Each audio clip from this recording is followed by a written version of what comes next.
আসসালামু আলাইকুম, আদাব।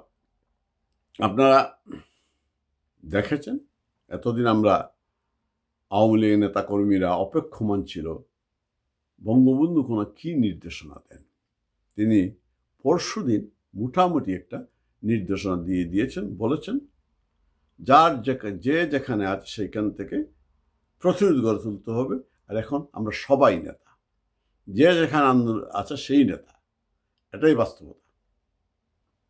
বাংলাদেশ আওয়ামী লীগের নেতৃত্ব সব সময় আন্দোলন সংগ্রাম এবং নির্যাতনের মাধ্যমেই গড়ে উঠেছে। যদিও সরকারে যাওয়ার পরে এই যে নেতৃত্ব গড়ে ওঠে সেই নেতৃত্ব প্রায় সময় অবহেলিত হয়েছে। তবু আওয়ামী লীগের নেতৃত্ব কিন্তু আন্দোলন সংগ্রামের মাধ্যমেই গড়ে ওঠে। উপর থেকে বা রেডিমেড কোনো নেতৃত্ব আওয়ামী লীগে নেতৃত্ব দিতে পারে না, সক্ষম হয় না। কিন্তু আওয়ামী লীগের চরিত্রটাই হচ্ছে, আওয়ামী লীগের যে রাজনৈতিক চরিত্র, যেভাবে আওয়ামী লীগের জন্ম হয়েছে, যেভাবে আওয়ামী লীগ গড়ে উঠেছে, সেই জায়গায় রেডিমেড কোনো নেতৃত্ব আওয়ামী লীগকে পরিচালনা করতে পারে না। করতে গেলেই হুঁচট খায়। সুতরাং আন্দোলনের মাধ্যমে নেতৃত্ব গড়ে উঠবে। নেত্রী ঠিকই বলেছেন। বঙ্গবন্ধু করার নির্দেশের পরপরই অবশ্য ইতিমধ্যে আমরা দেখেছি গত কয়েক মাস যাবতই সারা দেশে বিচ্ছিন্নভাবে, ঢাকায়ও কিছুদিন আগে দেখেছেন বঙ্গবন্ধুর বিরুদ্ধে মোটামুটি একটা বড় মিছিল হয়েছিল।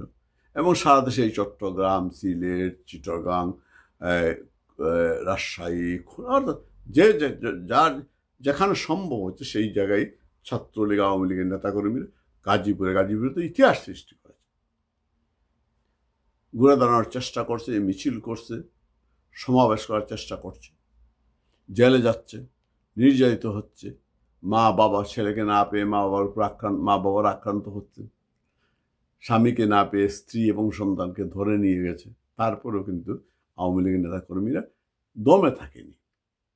কিন্তু পরশুদিন নেত্রী নির্দেশের পরে মোটামুটি ঢাকায় মহানগর উত্তরের একটি এলাকায়, রামপুরা এবং বাড্ডা এলাকায় আওয়ামী লীগের বিশাল মিছিল হয়েছে। বিশাল বলা যায়, এই মুহূর্তে এটি বিশালই বলা যায়। ছাত্রলীগ মিছিল করেছে, আবার বিভিন্ন জায়গায় মিছিল হয়েছে, অর্থাৎ আওয়ামী লীগ ঘুরে দাঁড়াতে শুরু করেছে। এই যে মিছিল দেখেই ওই বাটফার সমন্বয়কদের অন্তরাত্মা কেঁপে গিয়েছে। সারজিদ আলম, হাসনাত আবদুল্লাহ তো স্ট্র্যাটেজি দিয়ে দিয়েছে, হুমকি দিয়েছে, আওয়ামী লীগ নিষিদ্ধের ব্যাপারে যদি একমত না হন তাইলে আমি শিষ্টাচার বহির্ভূত আচরণ শুরু করতে যা নিতে পারবেন না। আর যদি আওয়ামী লীগ নিষিদ্ধ না হয় তাহলে আওয়ামী লীগের মিছিল সমাবেশ বড় হতেই থাকবে, বড় হতেই থাকবে। আওয়ামী লীগকে নিষিদ্ধ করে বা দমানো যাবে না। আমি কি এই তো এই সপ্তাহে 2-3 দিন আগেই বলেছি, আর্মি ব্যারাকে ফেরে বুঝবে আওয়ামী লীগ কাকে বলে। আর্মি ব্যারাকে যেতে হয়নি, আর্মি এখন মাঠেই আছে। কিন্তু প্রশাসন যেখানে ছাত্রলীগ, যুবলীগ, আওয়ামী লীগের নেতাকর্মীদের পাচ্ছে, গ্রেপ্তার করছে। গ্রাম থেকে, শহর থেকে, চেয়ারম্যান, মেম্বার যারাই আছে তাদেরকে গ্রেপ্তার করছে, নির্যাতন করছে। বাড়ি করে কিছুদিন আগে সাদ্দামের বাড়ি, ছাত্র এপিসির বাড়ি জ্বালিয়ে দেওয়া হয়েছে। তারপরে কিন্তু কাউকে দমানো যাচ্ছে না, যায় না। আওয়ামী লীগ দমে না। ওই যে বঙ্গবন্ধু বলেছিলেন 7ই মার্চে, কেউ আমাদের দাবায় রাখতে পারবে না, কেউ আমাদের দাবায় রাখতে পারবে না। তাই আওয়ামী লীগের এই মিছিল দেখে এদের হুঁশ জ্ঞান চলে গিয়েছে, পাগল হয়ে গিয়েছে।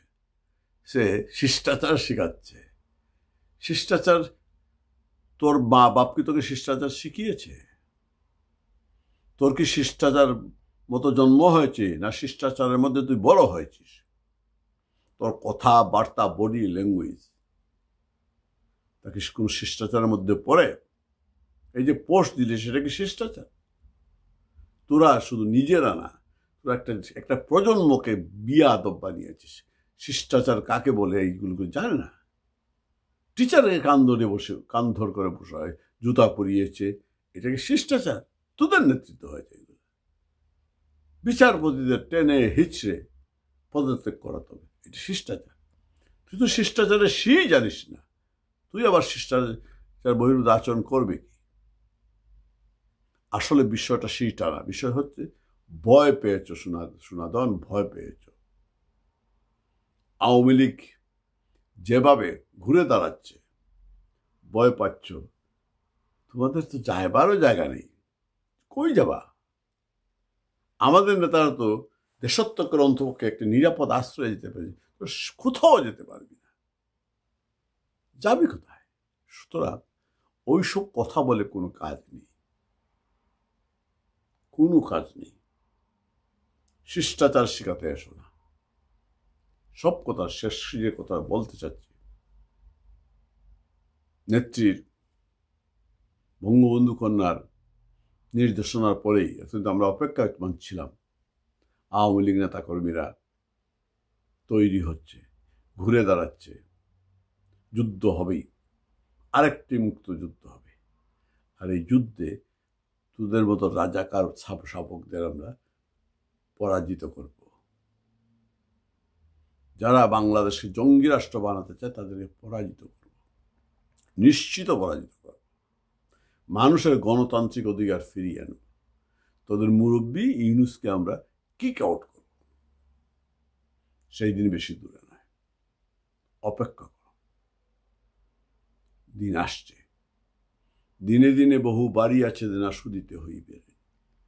বঙ্গবন্ধুর বাড়ি ভাঙচুর করে, অপমান করে আমাদের কলিজায় যে আঘাত দিয়েছ, বঙ্গবন্ধু কন্যার বিকৃত প্রতিমূর্তি করে, প্রতিকৃতি করে যে অপমান করেছ, তাতে উনি অপমানিত হননি। তোমাদের মৃত্যু ঘণ্টা বেজে গিয়েছে। পালাবার সুযোগ পাবে না। বাংলাদেশের প্রতিটি প্রান্ত থেকে তোমাদেরকে ধরে এনে বিচার করা হবে। নির্দেশ আমরা পেয়ে গেছি। বঙ্গবন্ধু করে বলেছেন, এক গালে থাপ্পড় খেলে আরেক গালে পাল্টা থাপ্পড় দিতে হবে। থাপ্পড় দেওয়া শুরু হয়েছে, আমরা দিতে হবে না, সাধারণ জনগণ তোমাদেরকে থাপ্পড় দিবে, থাপ্পড়। ঢাকার বাইরে যাওয়ার আর সুযোগ সাহস তোমাদের হয় না। চেষ্টা করেছিল কয়েক জায়গায় গণপিটুনি খেয়ে, সে আশা ছেড়ে দিয়েছে। এখন ঢাকায় বসে বাগাড়ম্বর করছো, অপেক্ষা করো।